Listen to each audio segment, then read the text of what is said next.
Ezekiel saw the wheel. This is the wheel he said he saw. These are unidentified flying objects that people say they are seeing now. Are they proof that we are being visited by civilizations from other stars? Or just what are they? The United States Air Force began an investigation of this high strangeness in a search for the truth. What you are about to see is part of that 20-year search.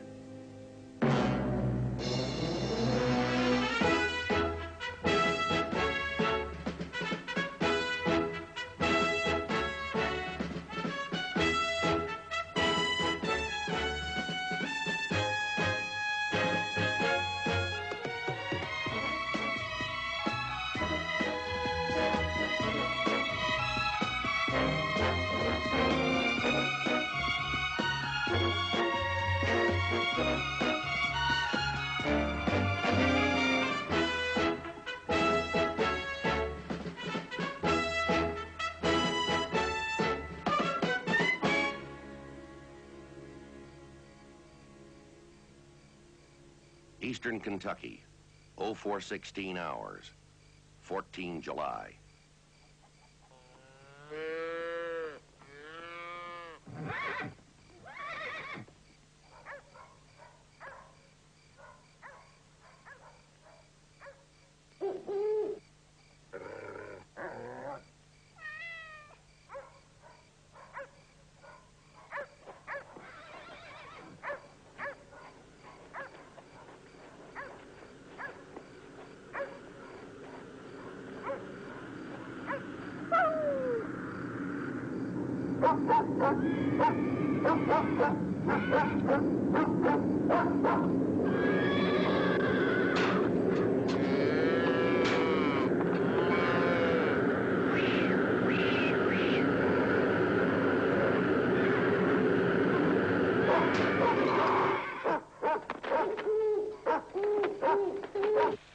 Charleston, West Virginia, 0437 hours, 14 July.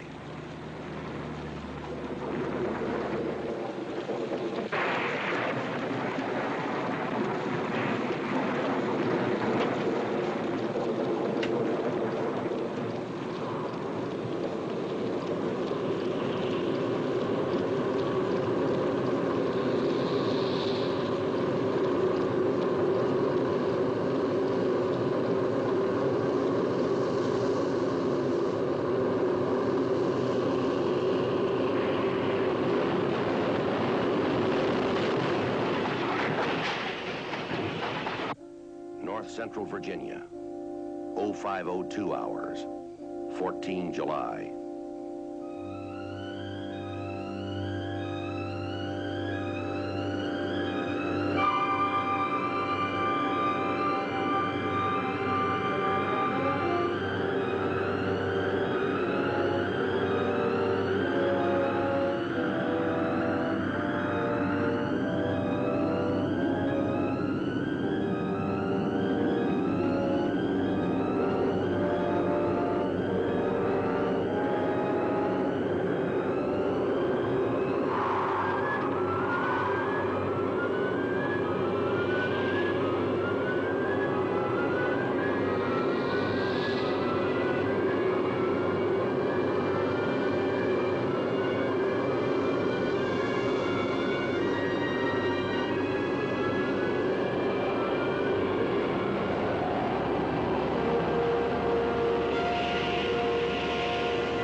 Patterson Air Force Base, Dayton, Ohio.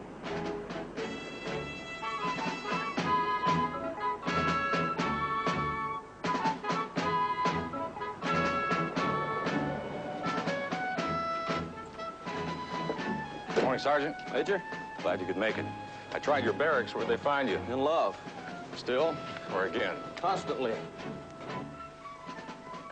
They call Libby? On her way. You know, Mage, I knew it. I told you last night Venus was going to be in full bloom. Yeah, I didn't know you were talking about the sky. Very good, sir. I like that. What we got? A farmer named Anderson and his wife saw a light dancing in the sky at about 04:15. Eastern Kentucky, 10 miles south of Flatbridge. Any confirms? Not yet. I called Fort Campbell. They dispatched an intelligence team to interview. They'll teletype us. Next, about 04:40, truck driver on Route 119 just south of Charleston, West Virginia, says something came out of the sky, grabbed his truck, and shook it like a baby's rattle. Something shook his truck? Call came from Charleston General Hospital. They had to put him under sedation. Good morning. Hi, Libby. Good morning. Or is it? Talk about timing. Blue Book. Check out those two sightings and see if we've got anything in between. Yes, sir. Go ahead. See if we got ourselves any nice, shy folks who saw something and didn't think it was worth reporting. Let's just hope there's none of those folks from the Laughing Academy. Thank you, sir. A police captain in Estabrook, Virginia. A lady called in, said a flying saucer landed in her front yard about 5 o'clock this morning. Kentucky, West Virginia, Virginia. They've had a busy morning. Silver Hill radar site, Washington, D.C., 0602 hours, 14 July. Hey, Gus, a Caribbean island, 10 letters. Hey, you got something? Thought you said we'd have no traffic for another 20 minutes. I did. I'll say it again. Air Atlantic 52 from Kansas City, ETAR control zone 0622. ETA's now 18 minutes. Must have caught a monster of a tailwind. If he did, he lost it somewhere. He's moving slower now. I make him just under 200 miles an hour. It's too slow for a 727. That can't be our commercial. Probably some cowboy coming back from a party. Didn't file a flight plan.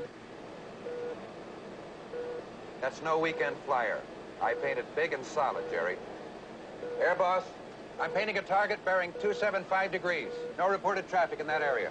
Roger. Give me distance and course. I'm on a 100-mile scale. I read 90 miles.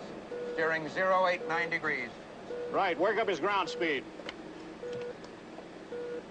Radar. Need altitude on a bogey at 90 miles. Coming in on a 278-degree radial. Gus, you sure your bogey is not Atlantic 5-2? We'll make sure. Washington Center to Atlantic 5-2. You read me 5-2? This is Washington Center, over. Roger, Washington. This is Air Atlantic 5-2. Go. We're painting a target approximately 80 miles from us, closing slowly. Do you see anything up there, over?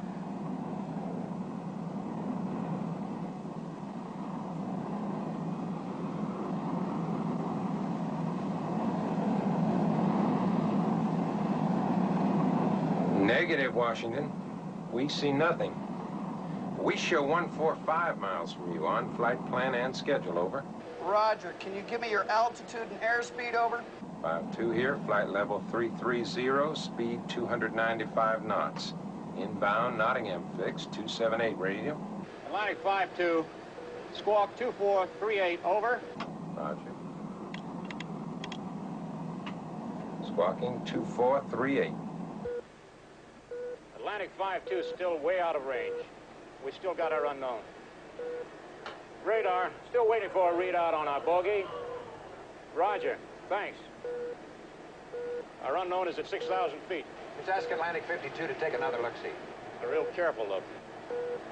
This is Washington Center to Atlantic 5-2. We confirm your flight level 330. Start your descent to flight level 200. Report out of 330, over. Roger, Washington. Atlantic 5-2. Coming out of flight level 330 right now. Kind of early, aren't we, good buddy? Over. Fly now 270, radio Nottingham. We want you south of present course. We'll turn you shortly, have you over the Oxon fix. When you approach the runway 36.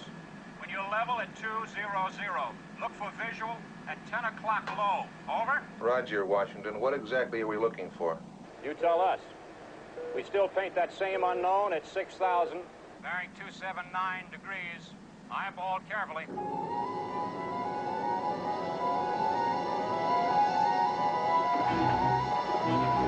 No smoking seatbelt sign. Roger. Roger, Washington. At flight level 200 right now, experiencing some turbulence. Wish you'd tell us about that, good buddy. Over. 5-2, we have no report of any turbulence. Over.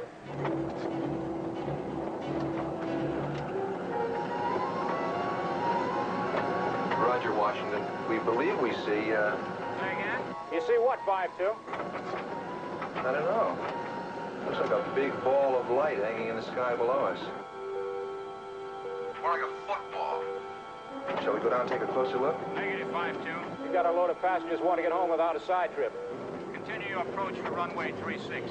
Contact approach control now, 217. 0.4. Roger, Washington. Will do.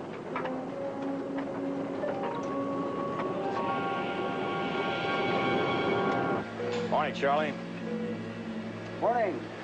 How'd you like to start your day with a real keen problem? Yours or mine? Mine now, yours maybe. We have an unidentified slow mover at 6,000, confirmed by a visual sighting from a commercial airliner. What do you see? A blob of light, but it's moving in our control zone. Just one? Boss, you better come over and take a look at this. So what's the matter? This thing just took off straight up at about 1,000 miles per hour. Is it still climbing? No, sir. The radar height finder indicates the target's hanging at 20,000. Hanging. Yes, sir. Now, I paint ground speed at just under 100 knots an hour. There's no plane, nothing that can operate at 20,000 feet at under 100 an hour. That's close to hovering. You're so right. Now stay on it. Build and maintain a 20-mile buffer zone around that UFO. No more observations from commercial aircraft or anybody else except military interceptors. Defense Operations Center, Fort Lee. Go ahead, Washington. We paint a UFO entering our control region. No flight plan, no radio response. Roger. Course and altitude. Flight level 200, 278 radial. Maneuvering erratically. Estimate it could be over any DC target in 20 seconds. Roger. Tell Andrews to intercept and identify.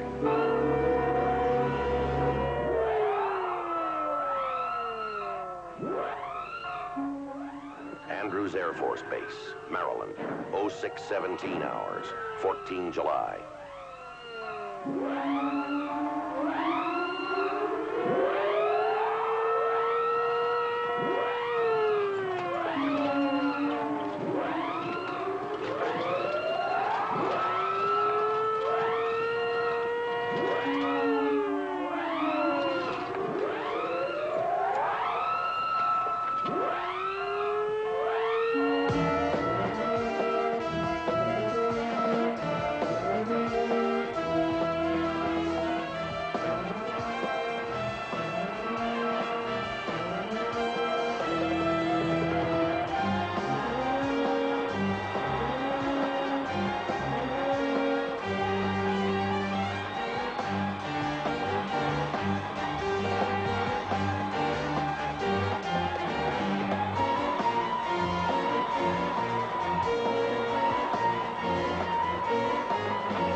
Washington, D.C., 0620 hours, 14 July.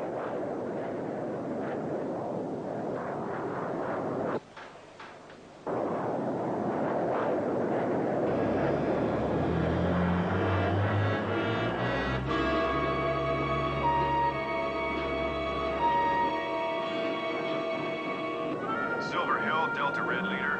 Hydraulic failure, aborting, returning to base. Roger, Red Leader. Delta Red 2, continue you intercept? Delta Red 2, affirm.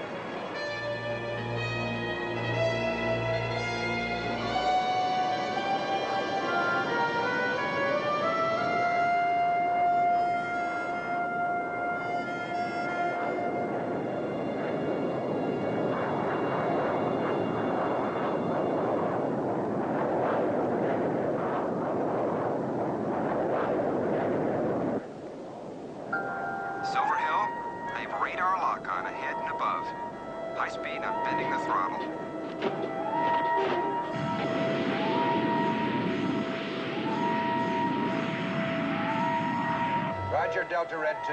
We confirm. We show you 10 miles from target.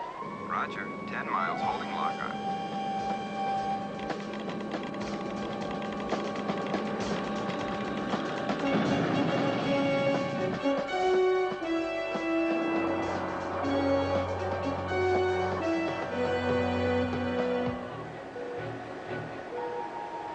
I've lost the bogey.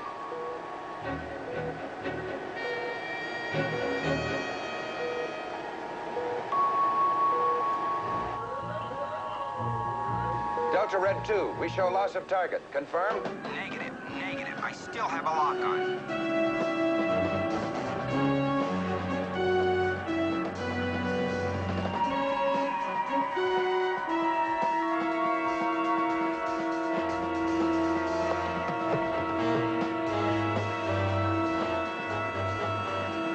I'm at Mach 1.2 going through 20,000. He's staying ahead of me, almost straight up.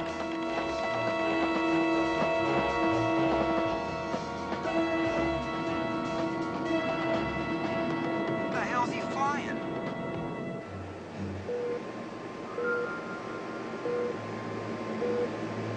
There's nothing there. Delta Red 2, we do not copy your target. I say again, you have no target. I'm on him big and heavy, I tell you. I see him. Roger, Delta Red 2. What do you see? I see him. We repeat. Delta Red 2. What do you see? Over.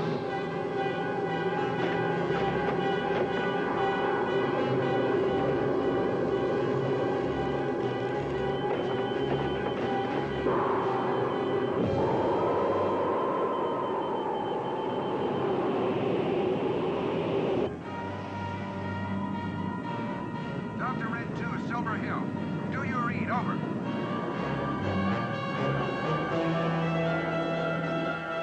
Delta Red 2, Silver Hill. Do you read? Over.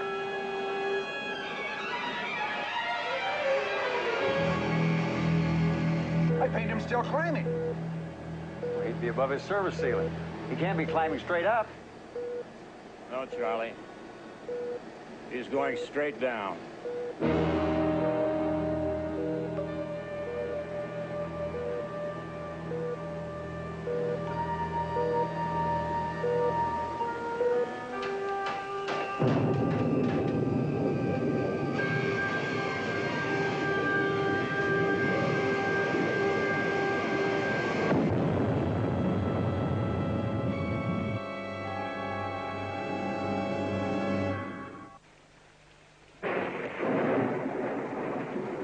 Charleston, West Virginia, 0750 hours, 14 July.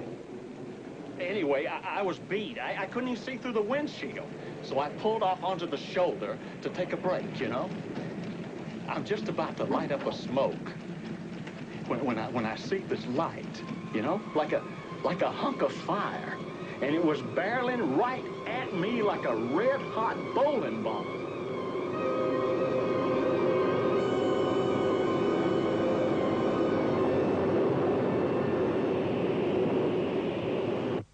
Next thing I know, I wake up here. Major Gatlin, your secretary's calling, long distance. Excuse me, I'll be right back. This is kind of crazy, huh, Sarge? I mean, the doctors will tell you. Now, I was not drinking. I mean, no pills, no nothing. Mr. Burke, is there a possibility that your truck was hit by lightning? Lightning? Come on, I've seen lightning hit trees, houses maybe 100 times. I mean, it's zap and done. No, sir, this thing came right at me like it had a mind of its own. Harry, we'll see you here. It came right at me, Sarge. Yes, sir. Thank you. It knew what it was doing. Silver Hill radar picked up a UFO this morning. Oh, I'm getting that feeling. Hmm? It's starting to grow big. Libby will call the Carlyle woman in Virginia who said she saw the saucer land and postpone our interview. We've been ordered to Washington. Right now? Andrews sent up 2 interceptors. One of them reported he'd seen an unknown up close. Next, he went down, Mach 1.5. 1,100 miles an hour. He must have made a real tall hole. Andrews Air Force Base, 0915 hours, 14 July.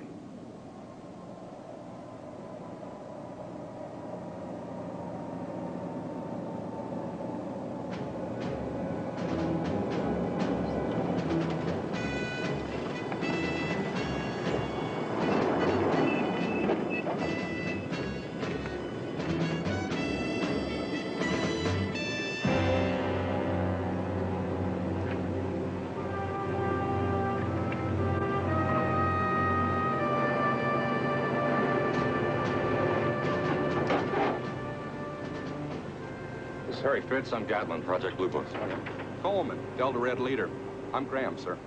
Delta Red 2. Who was he? Gary McNair, first lieutenant.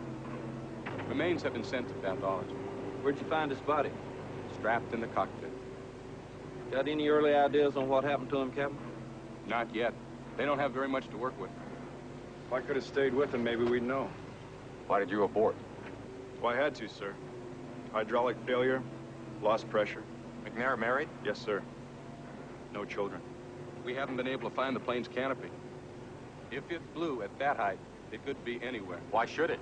He didn't eject. No. And that's a very large why not. His ejection mechanism was sound. No failure there. But if he lost his canopy at 60,000... That's right at the aircraft service ceiling. Is he some kind of hot dog? No, sir. I checked that. His rating was excellent. Then it's a good bet he must have been chasing something at that altitude. I understand that National Air Force reported to Silver Hill radar that they had identical readings on that unknown. Is that confirmed? Confirmed, sir. There's no canopy, so we obviously lost it. The depressurization at 60,000 hits him like a blunt instrument, and it's all over. Yes, sir. Might have happened that way. Yeah, might have. I think we got to do better than that. Let's find that canopy. Washington, D.C., 1219 hours, 14 July. Gary James McNair, 26 years old. Joined the Air Force after 4 years at Cal Berkeley. What was his last physical? 7 weeks ago. Including psychiatric? Routine. You beginning to think he might have blown it up there? I don't know. He reported chasing a target when ground radar showed nothing. You tell me, Harry. Air Force 19, this is Andrews, motor pool. 19, go ahead. We have a telephone patch for Major Gatlin from Captain Graham. Affirmative, go ahead. Gatlin here. Graham, sir. We found that F-106 canopy 4 miles from the crash site. It's in the lab now. Outstanding, Captain. How soon can you have it for us? We've got to make dye tests, magnaflux. We need a day, sir. Can you make it any sooner? No, sir. Not if you want qualified answers. Sorry. All right, thanks, Captain. 10-4. Ever think of retiring, Major? We could open up a live bait store in Death Valley.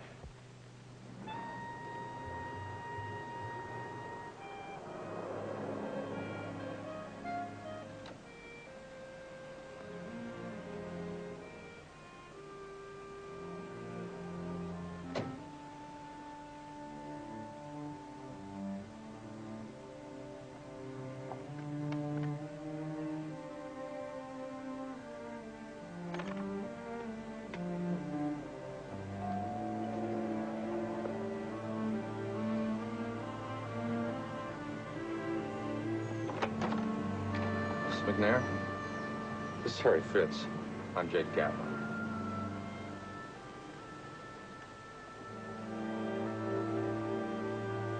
I'd like to extend you our deepest sympathies. Yeah. The chaplain and the base commander were here this morning. I know it's very difficult for you, but we have to ask you some questions. If you could just tell us how your husband felt yesterday. We're just trying to reconstruct your husband's frame of mind when he got in that airplane this morning. My husband is dead. Now, you leave me alone. Miss McNair, we're just trying to determine if... Something happened up there, didn't it? You're hiding something from me. You'd better tell me what you're hiding from me.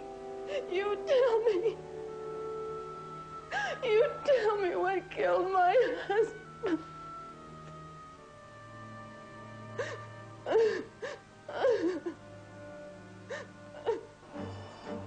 Andrews Air Force Base, 0916 hours, 15 July.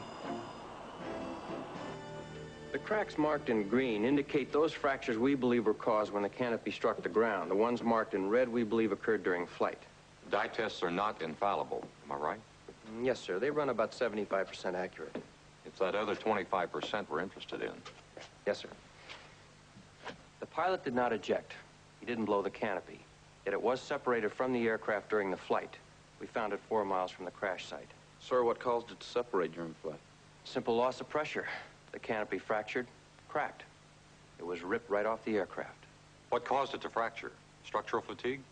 No, sir. Not according to our periodic maintenance check 2 weeks ago. The aircraft had 8 flights prior to the crash. No write-ups. Then, sir, what caused the canopy to crack during flight? This piece of hardware fell 60,000 feet to the ground. The Major said it. Dye tests are not infallible, but that's what happened. Has to be. Has to? What else could it be, Major?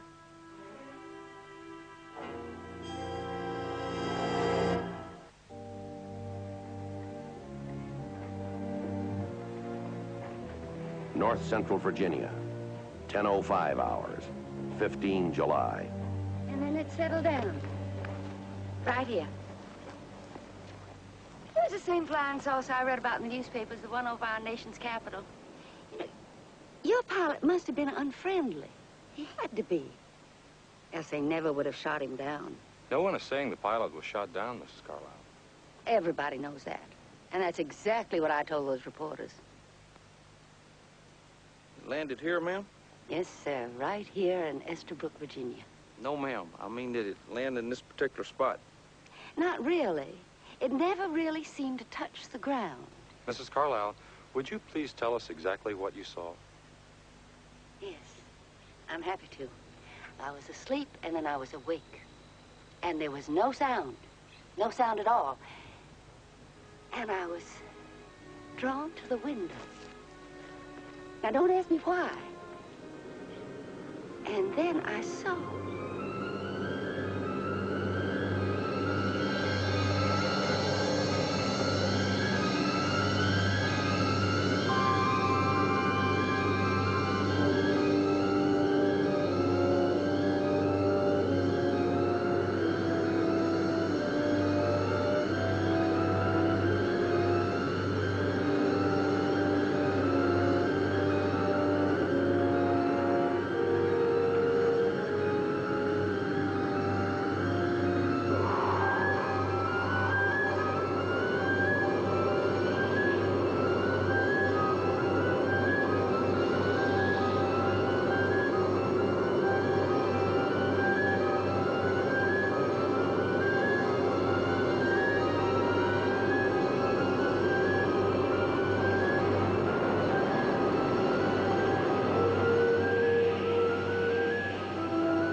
not afraid.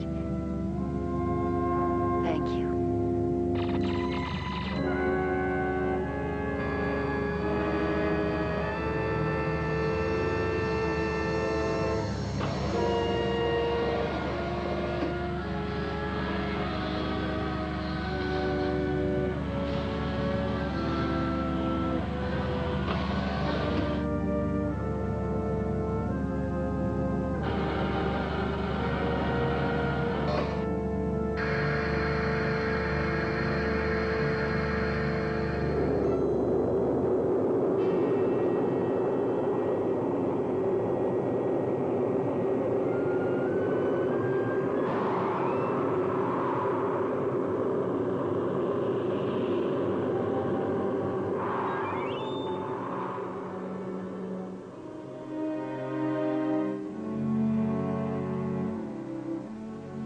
As quickly as it came, it was gone. Why did you say, no, I am not afraid, thank you? Oh, because he spoke to me. I didn't hear the words, but I understood as if he did. He told me they were visitors, and they meant us no harm. Yes, ma'am. Oh, I felt wonderful after they left, all tingly and excited, full of energy. Oh, excuse me. That's telephone. Will you Yes, excuse ma'am. me, gentlemen? Let's take a sample, check it for radiation. Do you believe her? I don't know what to believe, Harry. I don't know what other people see. I don't know what that dead pilot saw on his radar that people on the ground didn't see. Or what he saw in the air that made him fly at it. Or what happened to him because he saw it and the rest of us didn't. You know, I'm coming to one real conclusion about this job. What's that? We got more unanswered questions than a Senate subcommittee.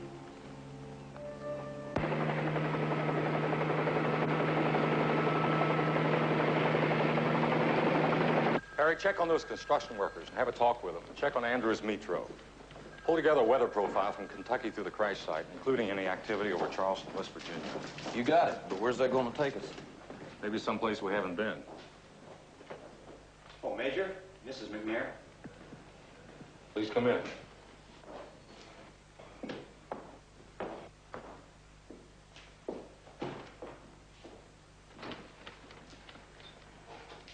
Have a seat.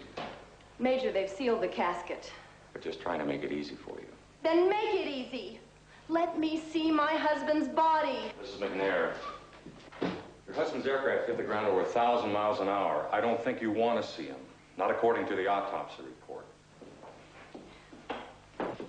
A newspaper man came to see me after you left. He's been following these UFO things for years. He says that my husband could have been snatched right out of that plane before it ever crashed. He says that the Air Force is afraid to admit that it's helpless against some power from another world. Now, that Carlyle woman in Virginia, she saw the thing. He's using you. Believe me, I've seen it before. Hang on to your husband's memory. Don't turn it into a sideshow. I just want to know what happened to Gary. I think something might have happened to his aircraft. How, Major? They're still machines. That's it. That's all you've got to tell me? That's all we know so far. Mrs. McNair, all that newspaper man will tell you is what you want to hear. Maybe. But not what you want to read. I promise you. Major? Major Gatlin, you're wanted at the Pentagon.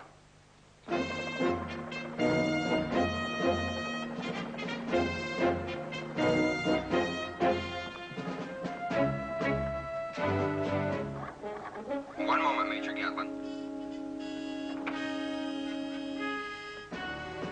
Sir, your ID will be returned to you when you leave. Your badge, Major? Brigadier General Colburn will escort you from here, sir. Good day, sir. Follow me, Major.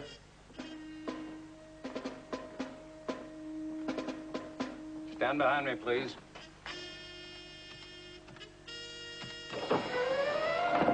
Sir? Major Gatlin. Project Blue Book. All right now, Major. Please be good enough to tell us what in hell is going on. No definite explanation, sir. Not yet. Your opinion, Major. Was there something up there? I don't know, sir. I know there was one object sighted. There were no prior sightings here in the Washington area. One UFO could mean a reconnaissance mission. The next question would be, reconnaissance of what? When this was first reported, we upgraded some of our air defense units to a high state of readiness. I ask you now, Major Gatlin, in your view, does this UFO sighting pose a threat to our national security? Until we investigate further, I cannot say that it does not. Are there any other opinions before I advise? Gentlemen, when we first initiated this Blue Book program, we did so to avoid technological surprise and to properly evaluate our threat analysis. Major? Yes, sir. Until you and your people have had further opportunity to investigate these UFO sightings here over Washington, I'm going to put us on a standby to upgrade our defense posture. Agreed? Yes, sir.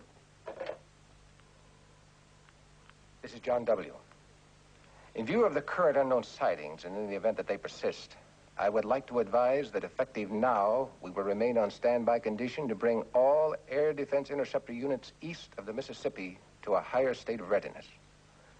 We will stand ready to upgrade to DEFCON 3. That is correct.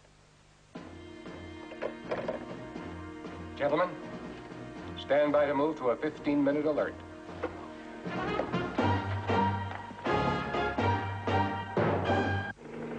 Is that your leader deplaning the Pentagon Express? That's him. Been down to operations, right? About that Washington jazz, them UFOs. That's what he's been talking about, right? Wrong. He was down there getting you the good conduct medal for tending to your own business.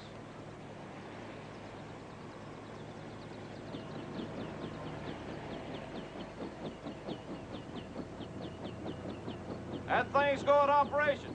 Got everything east of the Mississippi on the verge of a 15-minute alert. Tell me about those construction workers. Well, the first thing they saw were the two F-106s, Delta Red Leader and McNair flying formation. One aircraft, Delta Red Leader, peeled off, leaving McNair. He began a series of acrobatics.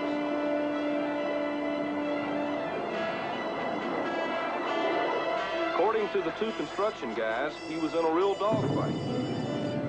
Only one thing missing, the enemy.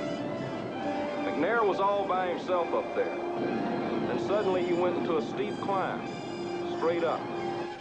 A few seconds later, they saw McNair again, heading straight down. They see anything else? They saw the flame from the crash and they heard the double sonic boom. Well, if we believe them, and why shouldn't we? Then those construction men didn't see the same thing that McNair thought he saw. Well, maybe Lieutenant McNair saw something that wasn't where he saw it. Did you get that weather profile from Andrews Metro? Yes, sir, you ask and you got. SKU-T log P tells us there was a well of an inversion all the way from Kentucky through the crash site. Heavy isolated thunderstorm activity smack over Charleston, West Virginia. You have a rush? What's a rush? Gamblers talk when you feel you're getting lucky. I'd call it a notion. Well, where's your notion taking us? Silver Hill Radar. I'll brief you on the way.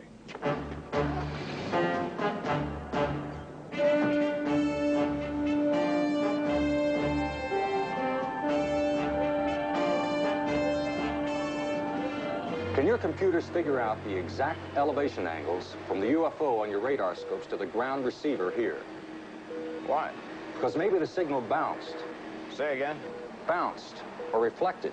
There was a heavy temperature inversion from 6,000 to 20,000 feet all the way from Kentucky through the crash site, including isolated thunderstorms over the Charleston, West Virginia area. Now, we get our copy of SKU-T, log P. Just what are you saying? We're saying that maybe, just maybe, your signal bounced off that inversion, hit something on the ground, and came back to you the same way. No sale. Is it possible? Let me ask you. That pilot locked onto something up there, and he died trying to prove it. We had a visual sighting from a commercial aircraft. Andrews' radar, national airports, and ours. We all painted the same bogey. Are you saying we're all wrong? We're asking you to tell us. Well, it'll take time to work out those elevations. If it's even possible. Look, sir, the Air Force is sitting on the edge of a third-stage alert. Now, if there was or is anything up there, we damn well have to know, and now. We'll go after it, Major. What is a 1 in a million shot? That's all we need, just that one.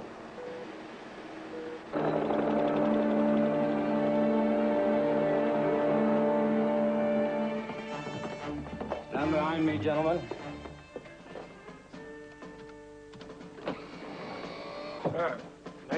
gentlemen, Sergeant Harry Fitz, Project Blue Book.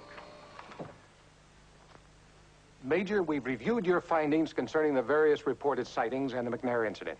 Anything further to add? No, sir. All right. Scrub the standby condition, return all units to normal posture, defense condition 5. Yes. All right, gentlemen. Take it to the people.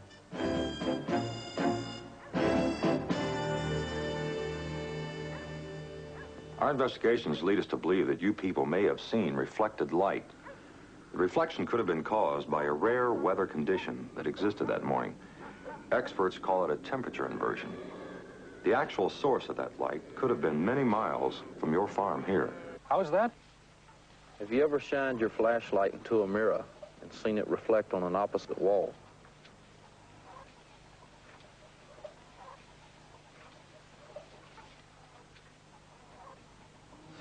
The wife don't believe you. I can't figure out the ignition here. But it sure ain't been the same since that night. That may have something to do with what we believe happened to you on the night of the 14th. Oh? How so? You remember how severe the storm was that night? There was a great deal of electrical activity all around the Charleston area.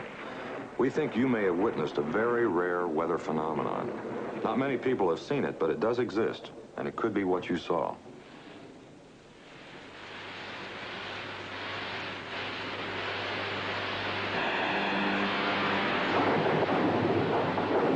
Whatever it was, it knew what it was up to. We examined your truck while you were in the hospital. We found burn marks on the hood. Yeah, I noticed them. You could have been struck by ball lightning. Never heard of it. It's extremely rare, but it's been known to occur in heavy electrical storms. Scientists tell us that ball lightning has been known to cut wire fences, explode in chimneys, chase people, even find its way into houses through keyholes and cracks in the floor. My goodness. Tell me, either one of you ever seen it? No, sir. Never have. Don't.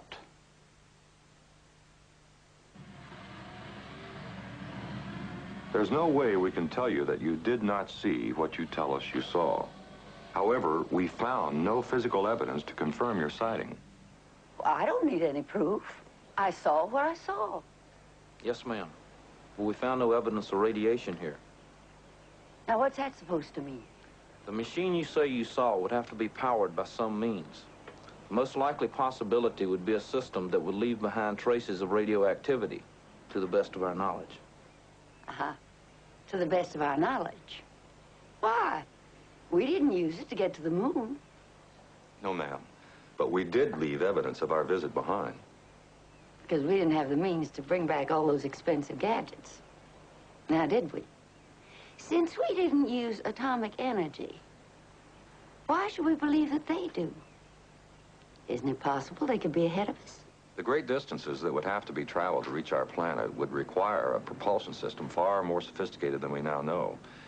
We can only assume that it could be some form of atomic power. There you go again, Major. Assuming.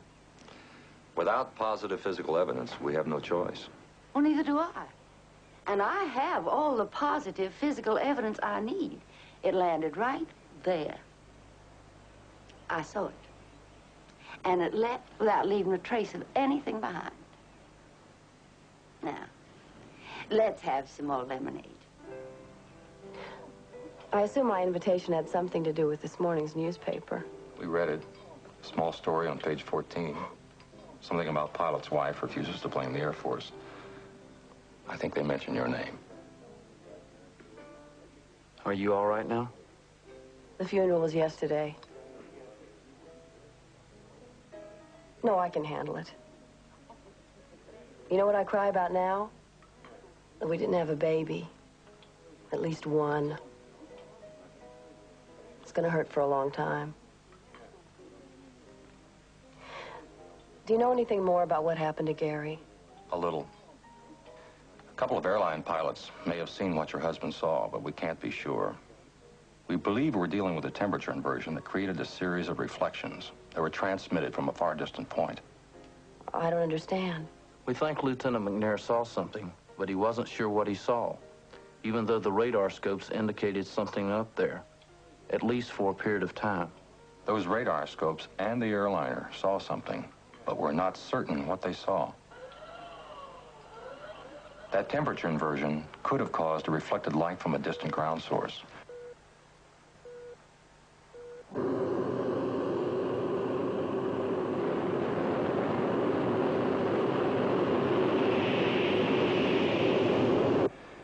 Your husband and a flight leader were scrambled from Andrews Air Force Base in an effort to confirm what the radar saw and what the airliner saw.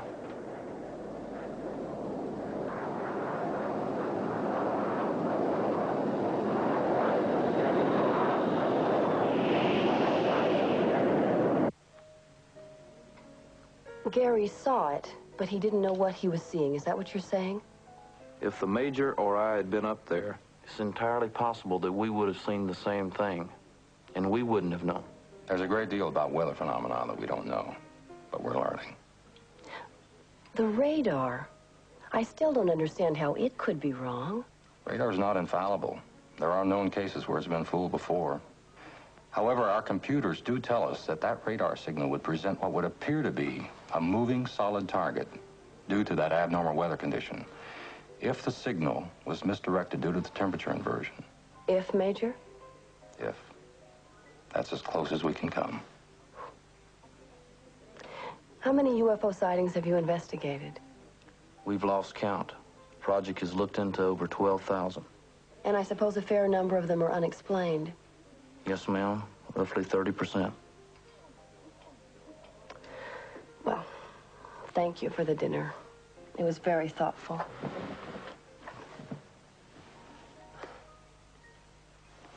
My husband, Major.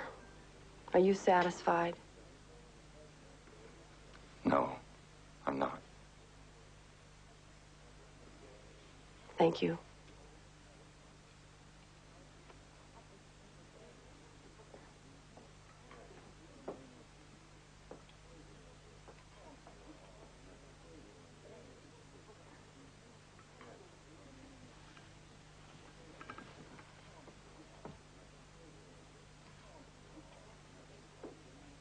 Cold.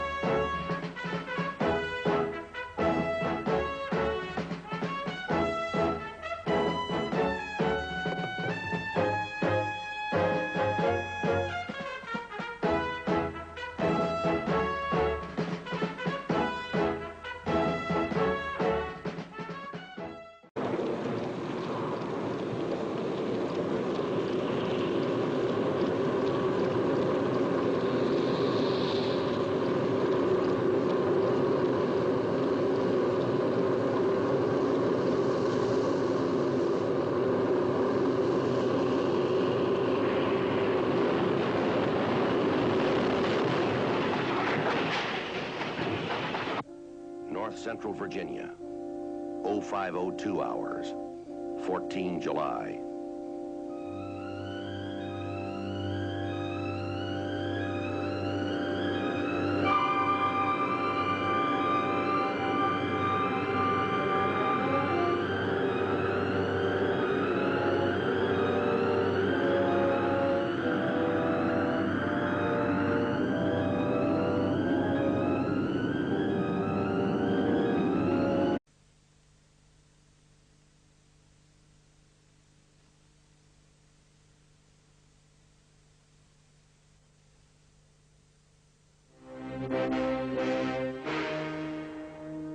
Ezekiel saw the wheel. This is the wheel he said he saw. These are unidentified flying objects that people say they are seeing now. Are they proof that we are being visited by civilizations from other stars? Or just what are they? The United States Air Force began an investigation of this high strangeness in a search for the truth. What you are about to see is part of that 20-year search.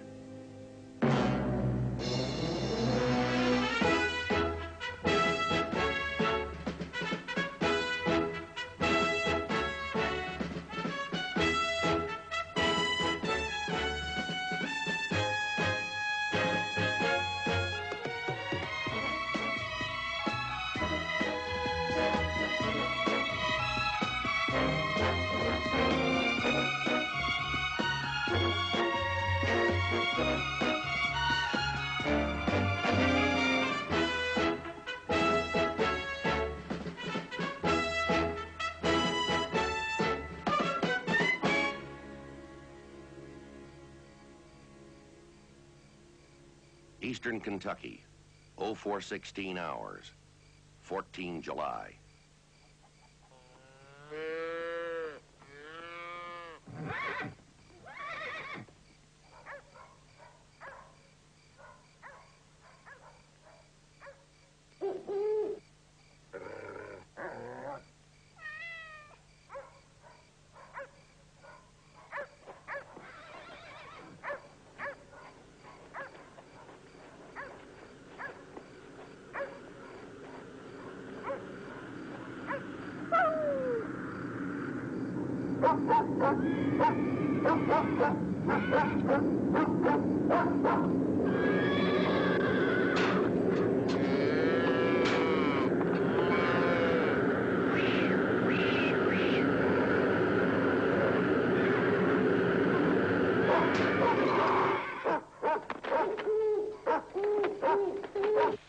Charleston, West Virginia, 0437 hours, 14 July.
Patterson Air Force Base, Dayton, Ohio.